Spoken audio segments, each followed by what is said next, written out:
राम राम। शुक्र और राहु की युति, दोनों आपस में शत्रु। शुक्र को हम गाय मानते हैं और राहु को हाथी। यह दोनों जीव जिस तरह से एक स्थान पर इकट्ठे नहीं रह सकते, इसी प्रकार से इन दोनों ग्रहों की युति जब किसी जन्म पत्रिका में हो जाती है तो वह उस व्यक्ति के जीवन में भी इसी प्रकार बुरे प्रभाव प्रकट करती है। जैसे कि शुक्र ग्रह आपके जीवन साथी के कारक माने जाते हैं, आपके सुखों के कारक माने जाते हैं, ऐश्वर्य के कारक माने जाते हैं, भोग के कारक माने जाते हैं और लक्ष्मी यानी कि धन के साथ भी शुक्र ग्रह जुड़ते हैं। तो राहु क्या करता है, शुक्र ग्रह से जब युति करता है तो पहले तो एक बात को समझें कि शुक्र ग्रह जो है ना, आपका रुतबा भी है, समाज में आपकी प्रतिष्ठा को भी रिप्रेजेंट करता है। क्योंकि जिस व्यक्ति के पास धन ज्यादा होता है, पैसा ज्यादा होता है, कहा जाता है उसकी समाज में इज्जत भी ज्यादा होती है। लेकिन शुक्र राहु की इस युति में इस व्यक्ति के पास देखने में तो समाज में बहुत बढ़िया दिखाई देगा कि धन दौलत, अच्छी गाड़ियां, सब कुछ हैं,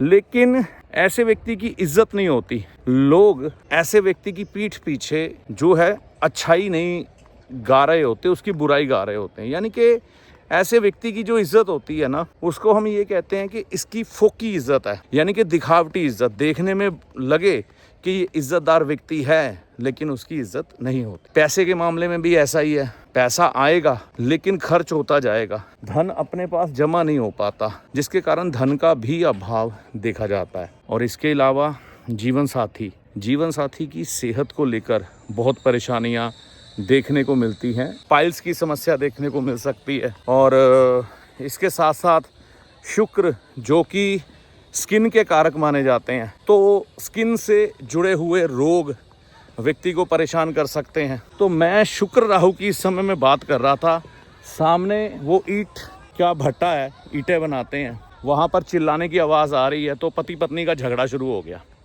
तो ये प्रभाव होता है शुक्र राहु का कि पति पत्नी के जो संबंध है ना, अगर मान लो पत्नी की सेहत खराब है ना, तो ठीक है, उस पर पैसा बहुत लग रहा है बीमारी पे, नहीं तो ऐसे ही चिल्लाने की आवाज़ें आती हैं जब शुक्र राहु की युति बुरा प्रभाव देने पे आती है, मतलब गृहस्थी पूरी तरह से डैमेज। तो शुक्र राहु इसी तरह से व्यक्ति के जीवन में प्रभाव देते हैं, बुरा प्रभाव, कि उसके गृहस्थी के सुख, धन धान्य के सुख, शरीर के सुख, जीवन साथी के सुख खराब हो जाते हैं और बदनामी अलग से होती है। और कहीं ये व्यक्ति कैरेक्टरलेस हो जाए, अपने चरित्र के प्रति गंभीर ना हो, तो बड़ी बड़ी समस्याओं में फंस सकता है। वैसे तो शुक्र राहु की इस युति में ढेर सारे उपाय हैं। जैसे सबसे पहले तो ये है कि आप अपने ससुराल से संबंध ठीक ही रखें, बिगाड़े ना, क्योंकि अगर आपके ससुराल के साथ संबंध बिगड़ते हैं तो शुक्र ज़्यादा खराब होगा। और दूसरी चीज़ यहाँ पर है, शुक्र राहु की इस युति में गाय की सेवा करते रहें।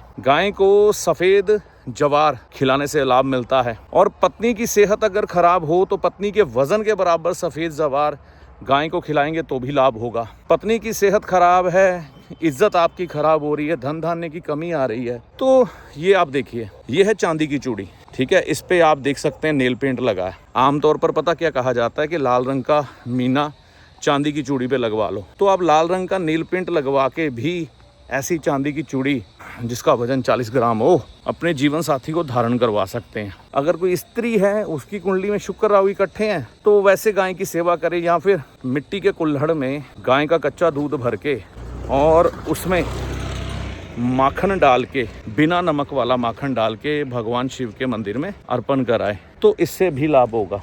शुक्र राहु की इसी युति से आपको फिर राहत मिलती हुई दिखाई देती है। नीले और काले रंग के कपड़े जिनकी कुंडली में भी शुक्र राहु की युति है ना, वो पहनने बंद कर दें, नहीं तो बुरा प्रभाव बहुत ज़्यादा देखने को मिलता है। डिटेल वीडियो आने वाले समय में शुक्र राहु की युति में मैं आपको दे दूंगा, लेकिन तब तक यह उपाय जो कि साधारणता हर कोई कर सकता है, बड़े आराम से करके चले और 2-3 परहेज कर लें। शुक्र राहु की युति में ससुराल वालों से इलेक्ट्रॉनिक सामान गिफ्ट ना लें, किसी से ना लें, खास तौर पर स्त्रियों से तो बिल्कुल भी ना लें, कभी ऐसी स्थिति बनती है तो, है ना। तो ये कर सकते हैं आप, घर में नीले रंग का पेंट ना करवाएं। तो ये छोटे छोटे उपाय हैं, तब तक आप करके चलिए ताकि इस शुक्र राहु की युति में आपको राहत मिल सके। इस वीडियो में दी गई सारी जानकारी का लाभ आपको माता रानी की कृपा से होगा। जय माता दी। तो यह जानकारी आपको कैसी लगी कमेंट करके अपनी राय दीजिएगा। वीडियो अच्छा लगा तो लाइक और शेयर करिएगा।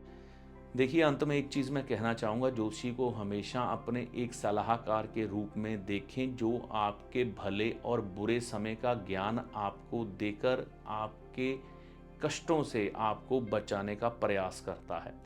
ना कि ज्योतिषी कोई चमत्कारी बाबा है जो छड़ी घुमाकर धन की ढेरी लगा देगा और आपकी किस्मत बदल जाएगी। ना ही कोई जादूगर जो आपको छलावे में या भ्रम में डाल के आपकी किस्मत बदल देगा। ऐसा कुछ भी ज्योतिषी के पास नहीं होता। ज्योतिषी को हमेशा एक अच्छे सलाहकार के रूप में देखें, जो सिर्फ और सिर्फ आपका हित चाहता है। इससे ज़्यादा ज्योतिषी से कोई भी उपेक्षा मत करें। ज्योतिषी जो आपको पथ दिखाता है उस पर चलना आपको होता है, अपने अच्छे और बुरे के लिए आप खुद जिम्मेवार होते हैं। आपके कर्मों के अनुसार और ईश्वर की कृपा के अनुसार आपके उपायों का फल आपको प्राप्त होता है। चैनल पर अगर आप पहली बार आए हैं, बहुत समय से चैनल के साथ चल रहे हैं, तो इसे सब्सक्राइब करके जाइएगा। इस वीडियो में दी गई जानकारी का लाभ माता रानी की कृपा से आपको होगा। जय माता दी।